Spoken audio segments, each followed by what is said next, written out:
Welcome to Beekeeping Today Podcast Shorts, your quick dive into the latest buzz in beekeeping.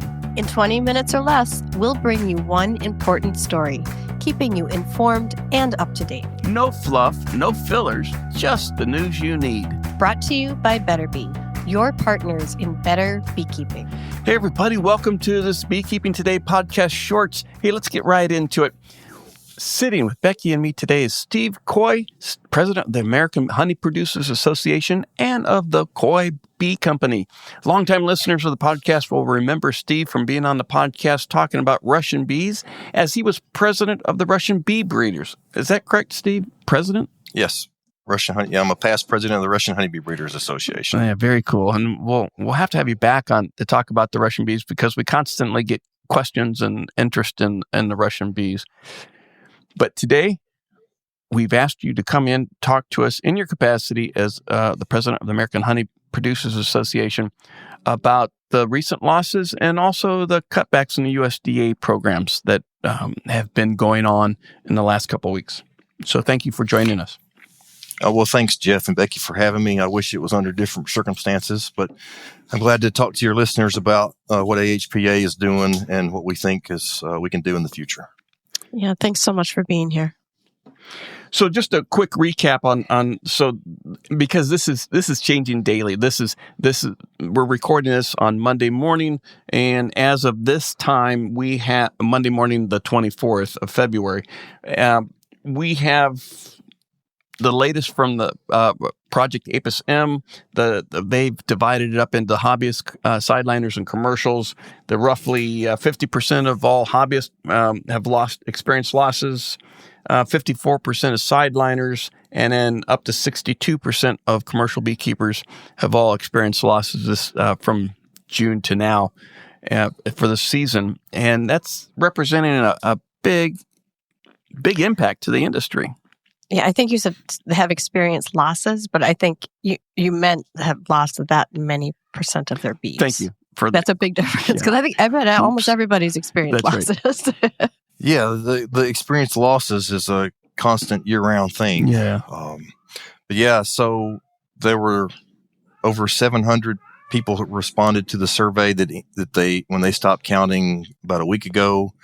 I know there's had a few more people fill out the survey, but 60 of the commercial beekeepers that filled it out, 62% of their bees were dead compared to their June numbers. And so some guys have lost 90%, 100%. Some guys have only lost 40%. I mean, I'm sitting at a 61% loss since my peak of last year. And I don't even go to almonds. So I just stay in Mississippi the whole time. So. And that's so different than the numbers reported by commercial beekeepers in previous years. Usually their numbers are below the 60%, below 50%. Yeah, the 13-year average is 42%, I believe. Okay. Last year it jumped up to 55% losses, and then of course this year it's already Those were the BIP survey numbers. Right now they're estimating, it's a 62% loss of those that reported. But I mean, I'm guessing that across the whole nation, when you're looking into Michigan, Iowa, and New York, the stuff on the East Coast, guys who don't go to almonds. It's going to be close to a 70% loss across the board. That's my guess. I mean, that's kind of my pessimistic worst case scenario, I guess. But and when you're talking about that kind of loss, that's when you start confronting food security issues. You've got these bees are working bees, and they're pollinating crops across the U.S. Have you heard about shortages? Oh yeah, there's pollinating bees. So almonds get all the news, all the credit, so do they get all the fanfare because it's the biggest single event. I mean, it's a huge thing.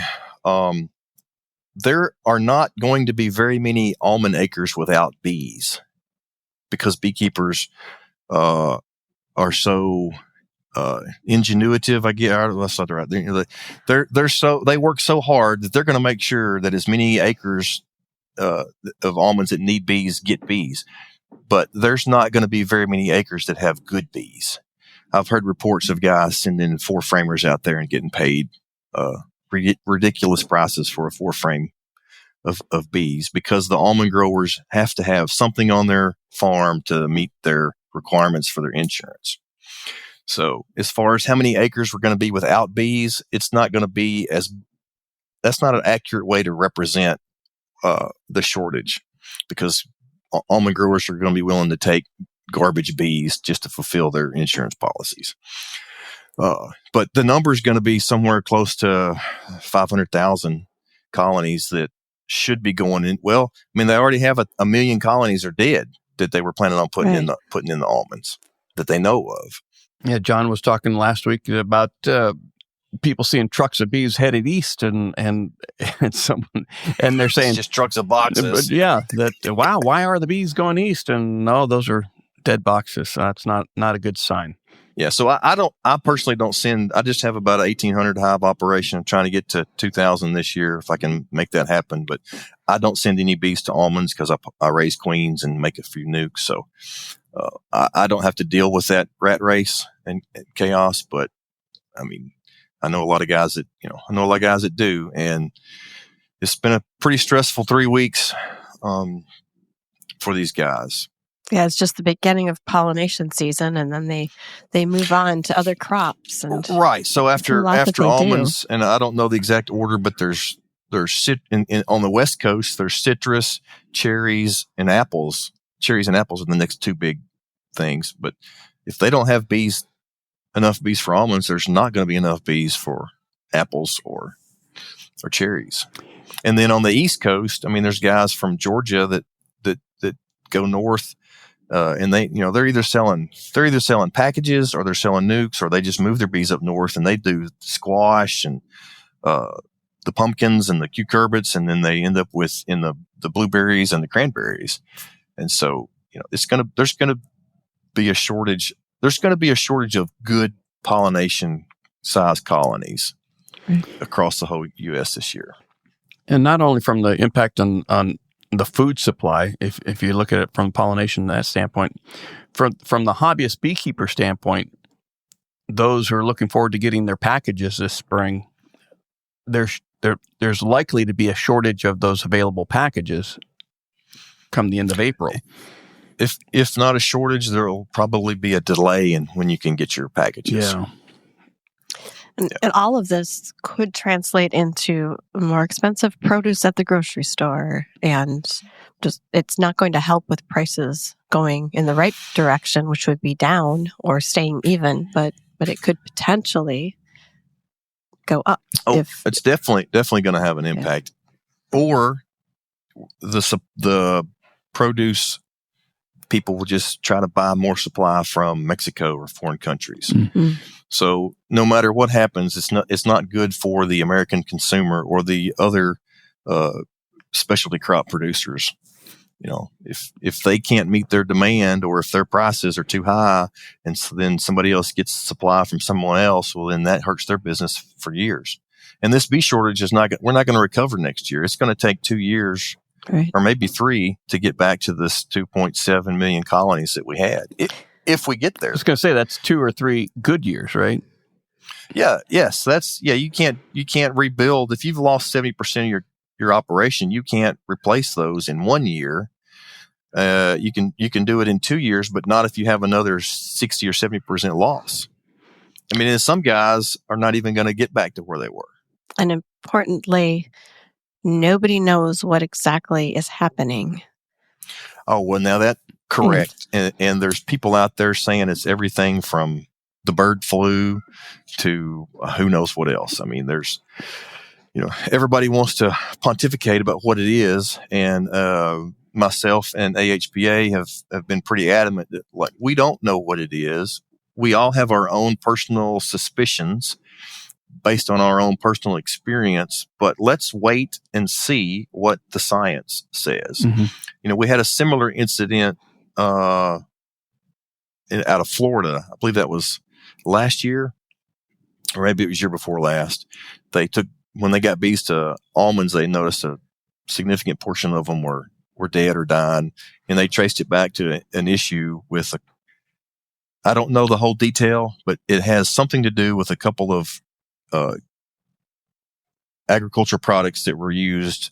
I don't know if they were used off-label or if they were used, but they were widely used. And that information has just recently come out. It's going to be published soon, if not already. But this kind of information takes time to get it out there. So people just running out there and saying, "Hey, it was this pesticide or this miticide or this bad beekeeper or bird flu," is really irresponsible. And so we've been trying to not do that.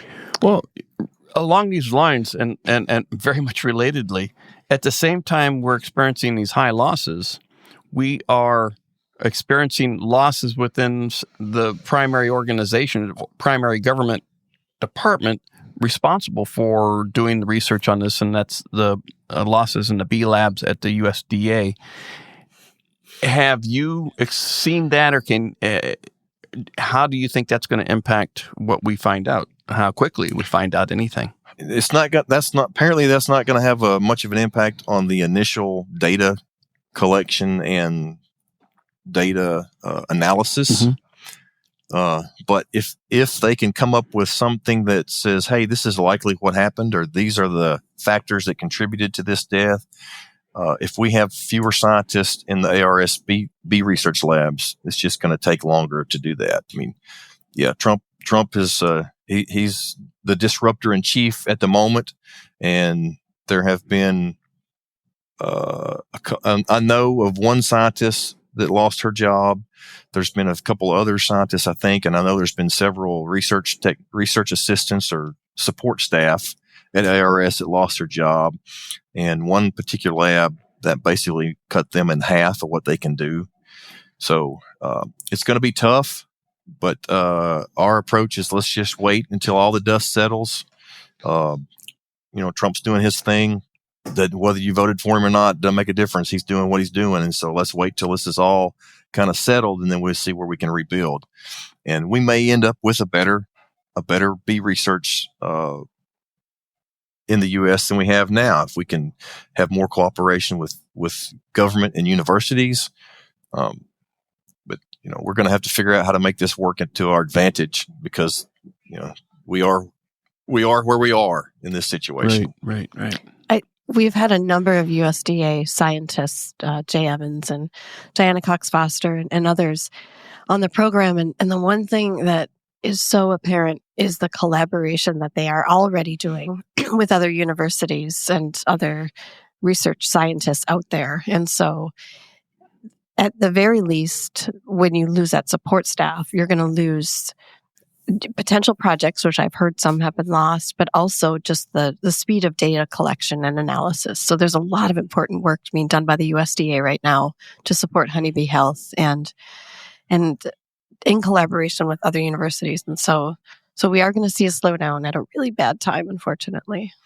Yeah, there's never a good time for a bad thing to happen, but there can be, there can be bad times for bad things to happen. And this couldn't happen at a worse time. What can beekeepers do, regardless whether you're a hobbyist, a sideliner, or commercial beekeeper? What can we do as beekeepers to lend our voice to trying to get something done to help ourselves out instead of wringing our hands?